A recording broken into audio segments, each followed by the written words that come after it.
Ladies and gentlemen, we are so close to Notre Dame and Ohio State in the national championship game. We're going to break down the keys to this matchup, and Tim and I are going to give score predictions for this absolutely monumental game for both programs. Hit the thumbs up on this video, of course. Subscribe to the Blue and Gold YouTube channel. If you are new here and you want more Notre Dame football and recruiting coverage, and blueandgold.com is your home for all things Notre Dame Fighting Irish football coverage. So head on over to the website. Yeah, what a game. What a matchup between two incredible teams, Tim. So let's go to key number one. Transfer QB shall lead you, Tim. Yes, I mean, we talked about this on our show the other night with Mike Goolsby. How I feel. I mean, it's easy to say quarterback, but it's so true in this game. Both these guys are dynamic for so many reasons. Will Howard probably doesn't get enough love yet. He's second in the country in quarterback rating per the ESPN analytics. Riley Leonard's, I believe, 14th or 15th. Will Howard's thrown for a ton of yards. Obviously, he's got great receivers, but he's the one distributing those things. So I think it's a little bit of respect towards him. And then at the other side of that is Riley Leonard. How many yards that he has? A hair under 900 rushing, over 2,600 passing. I think I saw the text come out from Notre Dame about the first quarterback in school history to have those type of numbers rushing and passing in a season. So, and the other thing real quick is these were the two that Notre Dame looked at. These were the hot names in the portal last year that Notre Dame did their homework on Will Howard and Riley Leonard. So yeah, transfer quarterback in this crazy modern era of NIL and transfer portal and stuff like that. You got two of the bluest blue buds in the history of college football. And you got a quarterback from Kansas State and a quarterback from Duke leading you in the national championship. Both 3 stars ranked like 900th in the country and all that when they got recruited. And here they are at the big stage. So it's pretty exciting to see for both of them. Yeah, two really good quarterbacks, very different styles. Yeah. But regardless, Tim, you got to protect them, which is key number 2. Yes, and this is going back to number 1 for Notre Dame. Obviously, some of the injuries they have, Anthony Knapp's out, who started every single game this year. Charles Jagasaws, we're expecting to start at left tackle. Rocco Spindler's been banged up. Emil Wagner's had a heck of a season.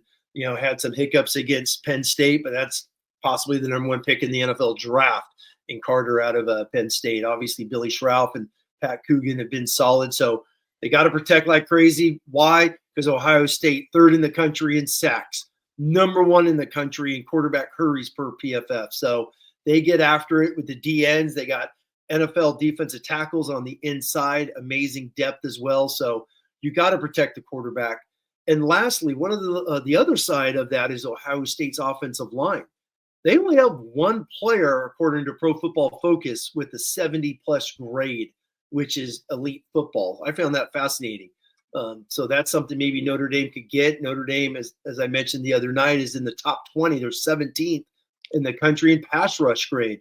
So they don't get tons of sacks. We always talk about those numbers, but the havoc, the pressure that their front with Al Golden designing blitzes and the twist in the games like that with the linebackers attacking. And obviously they have been getting some really good pressure with Bryce Young and Josh Burnham and Junior Tuialamaka outside. So it's going to be an amazing battle between both lines. Who gets the most pressure on those 2 quarterbacks? Both of these teams in the College Football Playoff semifinals were in absolute battles down the stretch. Notre Dame beating Penn State 27-24. Now, Ohio State beat Texas, was a 28-14. But Texas it was a 21-14 game. Texas is going down to tie the game. Who knows? Maybe they go for 2 and win the game. Jack Sawyer makes that play and goes back the other way. So talking about teams that are just coming off of games where it was very tight in the 4th quarter. So key number 3, Tim, is like who steps up the most in crunch time. Exactly. Win the 4th quarter national championship game. And my thought process is this is the 3rd straight year Notre Dame, Ohio State's played.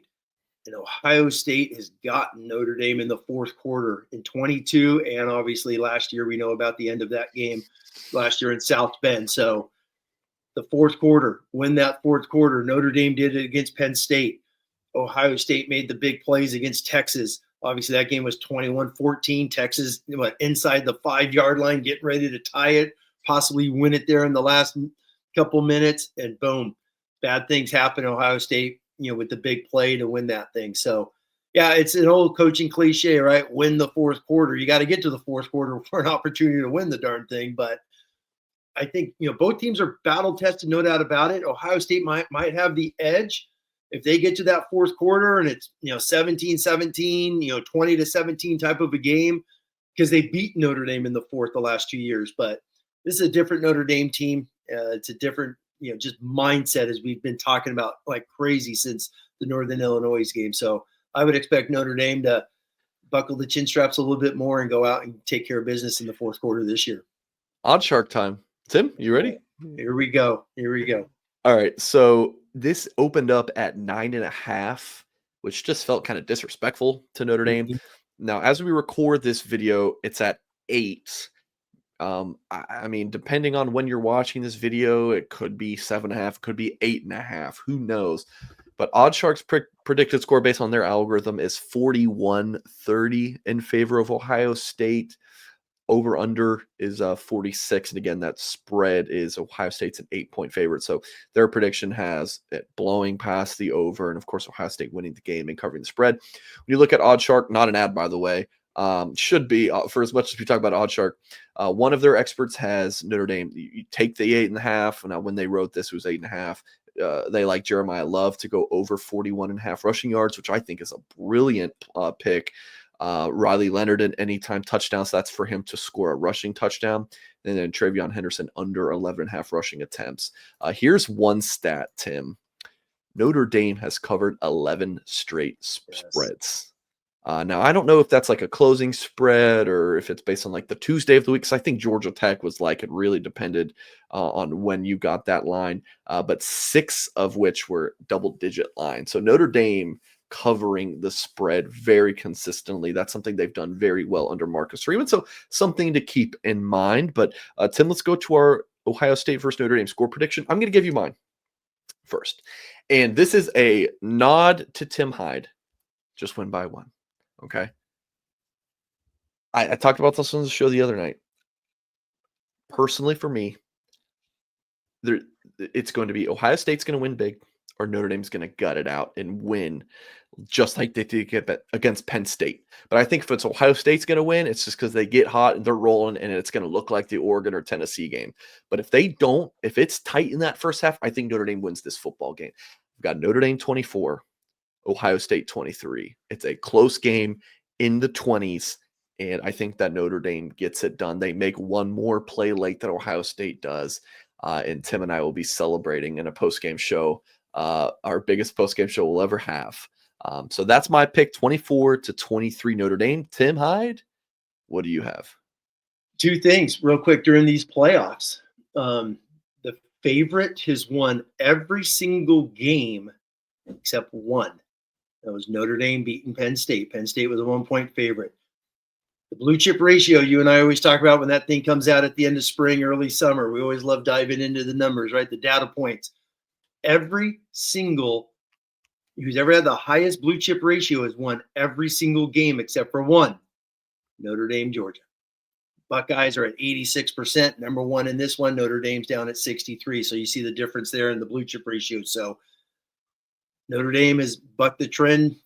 They're the only ones that's won a blue chip as the lower seed and an underdog. So I'm going to go Notre Dame. And on top of that, real quick, this would be the biggest point spread victory since Florida beat Marcus Freeman and the Buckeyes back in 2006. Ohio State was undefeated, touchdown favorites that game, and Florida and Urban Meyer and those guys just steamrolled them in that game. So I'm going to go Notre Dame with the big upset. We always say win by 1 because it's playoffs. I don't really care. Just win the darn thing.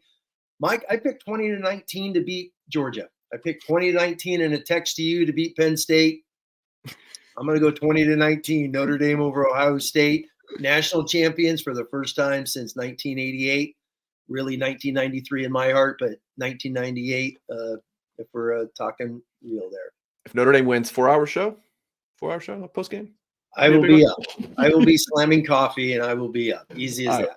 I will too, and I'll be recording live from Mercedes-Benz Stadium for that. Whether win or lose, Tim whether it's crying from a loss or crying from a win, Tim Hyde and I will be live on this YouTube channel. So make sure to lock in to Blue and Gold for the post-game live reaction and our website, blueandgold.com. Folks, hit the thumbs up on this video if you're not done so yet. And as always, we will catch you next time.